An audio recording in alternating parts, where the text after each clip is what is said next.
3 சுமங்கலி பொண்ணுங்க வந்தாச்சா? ஆம், இதோ இப்ப வந்துருவாங்க. சரி.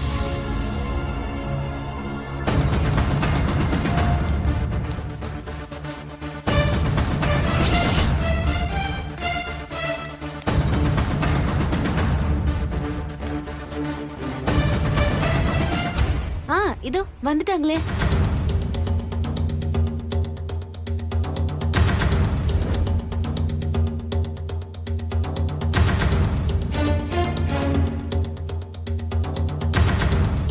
என்னது இதெல்லாம்? ஏதோ சேட்டு வீட்டு கல்யாணத்துக்கு வர மாதிரி எல்லாரும் இப்படி முக்காடு போட்டு வந்திருக்காங்க.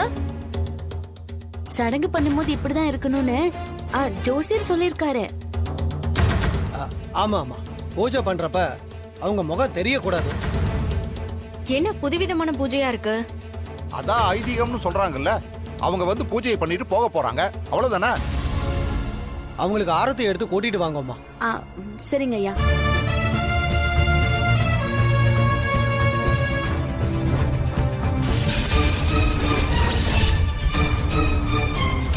அண்ணி அண்ணி, எனக்கு என்னவோ சந்தேகமா இருக்கு.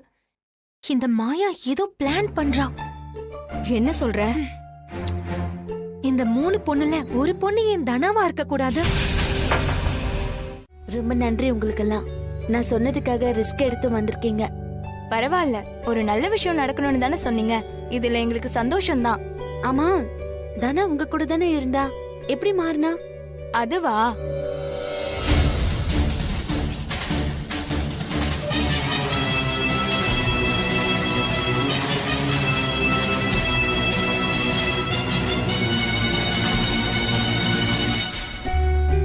அப்போ வெளியே தான் இருக்காளா அவ? சரி, அப்ப நான் அவகிட்ட பேசிக்கிறேன். நீங்க எங்கே இருங்க, வந்துடுறேன். நல்ல வேலை, அத்தை கண்டுபிடிச்சிருவாங்களோன்னு பயந்துகிட்டே இருந்தேன்.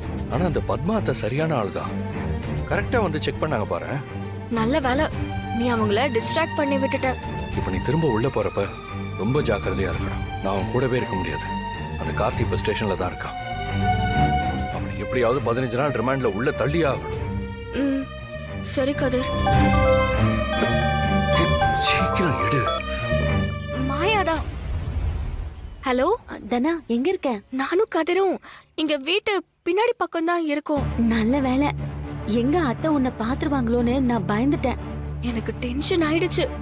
ஆனா எப்படியோ தப்பிச்சிட்டோம். ஆனா நான் எப்படி உள்ள வந்து சமாளிக்கிறதுன்னு தெரியல மாயா. பயமா இருக்கு.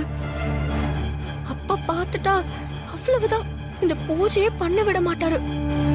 எனக்கு என்ன பண்றதுன்னு ஒண்ணும் புரியல மாயா. நீ பயப்படாத, எப்படியாவது இன்னைக்கு இந்த பூஜையை பண்ணி முடிச்சிடலாம். பத்மா அத்தைக்கு வேற டவுட் வந்துருச்சு. அவங்கள சமாளிக்கிறது ஒரு விஷயமே கிடையாது. இந்த வீட்ல ரொம்ப நாளா நாம அதைத்தானே பண்ணிட்டு இருக்கோம். சரி, நீ வீட்டுக்கு பக்கத்துல தானே இருக்க? ஆமா. நீ என்ன பிளான் வச்சிருக்க இப்போ? நான் சொல்றேன், நீ அங்கேயே வெயிட் பண்ணு, ஓகேவா? சரி. என்னாச்சு? மாயா என்ன சொன்னா? அவ நம்மள இங்க வெயிட் பண்ண சொல்றா.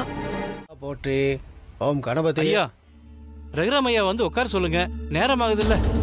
ஏன் ஜோசியரே, இவர் முகத்தை எங்கேயோ பார்த்த மாதிரி இருக்கு, ஆனா எங்கன்னு தான் தெரிய மாட்டேங்குது. ஐயா, நான் வந்து வெளியூருங்க, இப்பதான் வந்தேன்.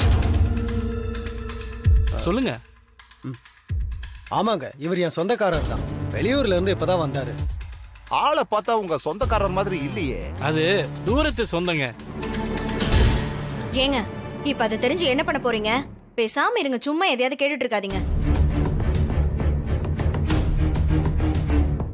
ஐயாவை வந்து உட்கார சொல்லுங்க. அம்மா போய் இதை கூட்டு வந்துடுறேன்.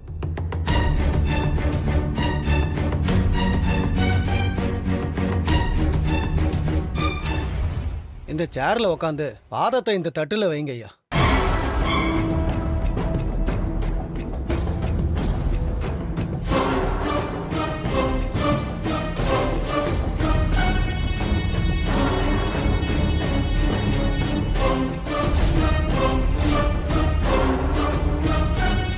ஐயோ, இந்த வயர் லென்த் வேற பத்தலையே. இந்த ஆளு கால் அதுல பட்டாதானே ஷாக் அடிக்கும். என்ன பண்றது?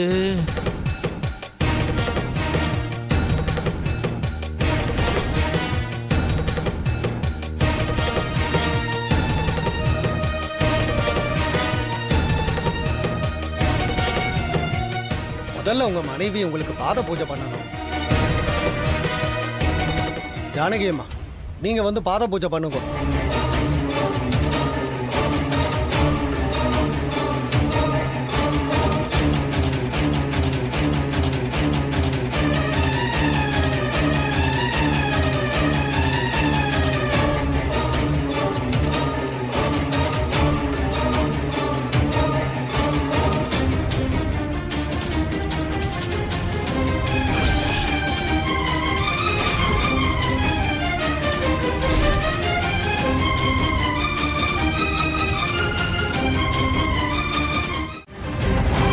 வா. எல்லாரும் பூஜையில தான் இருக்காங்க. இந்த பக்கம் யாரும் கவனிக்க மாட்டாங்க. மெதுவா அப்படியே என் ரூம்குள்ள போயிடு.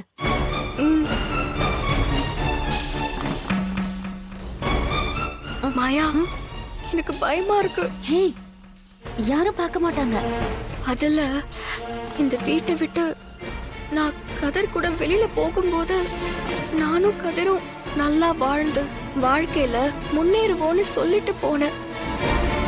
கதிரை ஏத்துக்கிட்டாதான் நான் திரும்ப இந்த வீட்டுக்குள்ள வருவேன்னு சொன்னேன். ஆனா இப்ப எப்படி? நீயே இப்படிலாம் யோசிக்கிற? இது பெரியப்பாவுக்காக பண்ற பூஜை. இது வீடுன்னு நினைக்காத, ஒரு கோவிலா நினைச்சுக்கோ. நீ பண்றது ஒரு பரிகாரம். அதுவும் இல்லாம நீ பின்வாசல் வழியா தானே வர. ஒரு நாள் முன்வாசல் வழியா நீயும் கதிரும் ஒன்னா வருவீங்க. கவலைப்படாத, வா போலாம்.